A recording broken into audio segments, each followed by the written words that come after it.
Vai ser uma coisa natural. Mas aí entra as maldições que têm que ser quebradas. A maldição lá do passado tem que ser quebrada, a oração o tempo inteiro. Porque a gente se converte, mas o espírito não morreu. O espírito das trevas está vivo. E ele fica combatendo o tempo inteiro para que você não consiga. E como muita gente às vezes não consegue, culpa Deus. Ele quer isso, que todo mundo se revolte contra Deus. Não o conhecendo. Quando o conhece, nunca vai acontecer isso. Vai orar, perseverar, jejuar, fazer ato profético, vai e vai conseguir. Geralmente as pessoas que culpam Deus não acreditam nem em maldições. Tem gente que não acredita. Não. Em maldições hereditárias. A maldição é o quê? Isso. Ação do mal. Exato. Se o espírito demoníaco, isso, né? o espírito demoníaco não morreu, você se converteu, eu me converti, mas os espíritos que andavam comigo não morreram, estão vivos. Só esperando a brecha. Sim, e aí Jesus diz o quê? Onde é que eles estão? Ao derredor. Tramando. Então a necessidade Então, eles não morreram, você morreu para o mundo. Você morreu para o pecado, mas eles estão ali ao derredor, Para qualquer momento. querendo dar o golpe. E quando a Bíblia voltar para a vida da pessoa. Quando a Bíblia fala que a maldição não vem sem causa, eu acredito realmente, e o senhor me corrija se eu estiver errado, existiam maldições. Porque quando a gente está falando de maldições, bispo, para o pessoal que está assistindo, o que muitas vezes é maldição? Vou dar um exemplo que a gente sempre aprende, né? Dabs, você já viu família que às vezes o pai bebia, aí ele tem 10 filhos, daqueles 10, um vai pelo mesmo caminho.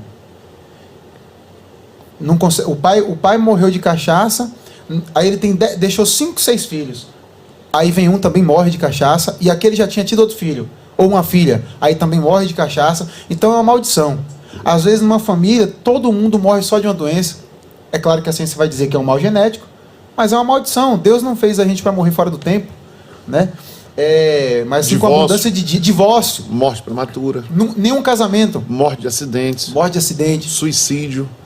E repetidas vezes. Tio, cunhado, primo. Aí quando o cara vem de uma família assim e ele aceita Jesus, ele precisa fazer o quê? Para ele não receber isso sobre ele. O que ele precisa? Ele precisa orar contra.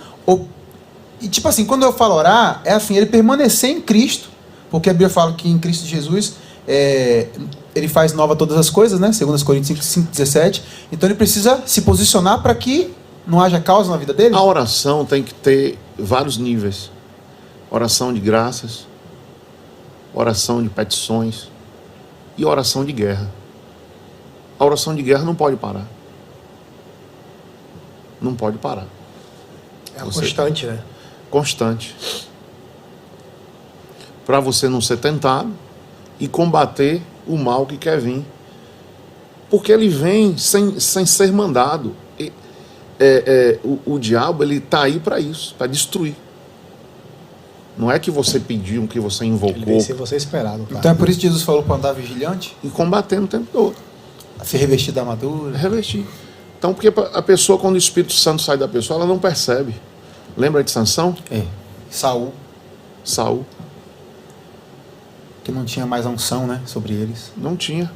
Nem você vê ali no meio do povo, né? Tá na benção, tá na igreja, tá ali, mas às vezes a pessoa já tá sem Deus. Ali dentro. Dentro da igreja. Dentro da igreja. Aí acontecem as coisas. É verdade. A sua sogra teve um sonho, o senhor pregando, e depois... Isso ajudou. Ajudou muito, muito, porque ela começou... Aí agora ela começa a orar por mim o tempo todo. Depois do sonho, Deus despertou ela. Intercessora. E no caso eu não era ainda, minha mãe não era, a família. Como é que você ouvia os crentes? Ria, gostava, tinha respeito? Eu fui 2 vezes a uma igreja a convite deles e fiquei rindo o tempo todo. Como assim rindo? No meio do culto rindo? Debochando. Debochando, tudo que o pastor falava, mentiroso, maluco. Entendeu? Então, hoje eu pregando, eu vejo às vezes você alguém já consegue rindo. identificar isso, né? Eu vejo alguém que chegou ali, olha assim, eu não conheço aquela pessoa. E às vezes eu falo alguma coisa, ela ri, cochicha. Mas eu fico na boa, porque eu já fiz isso. Já passou por isso. Agora Deus pega lá na frente, né? Fez muito isso, né? Mas diz que eu vou chegar na sua conversão, porque tem uma história muito legal. Aí ela começou a orar tal. Aí o senhor começou a ver o que de diferente? Começou a acontecer o que que o senhor. Não, tá. Não, tô quando errado, ela começa a orar e minha esposa volta para a igreja, na época namorada, ela volta para a igreja, aí o cerco apertou mesmo.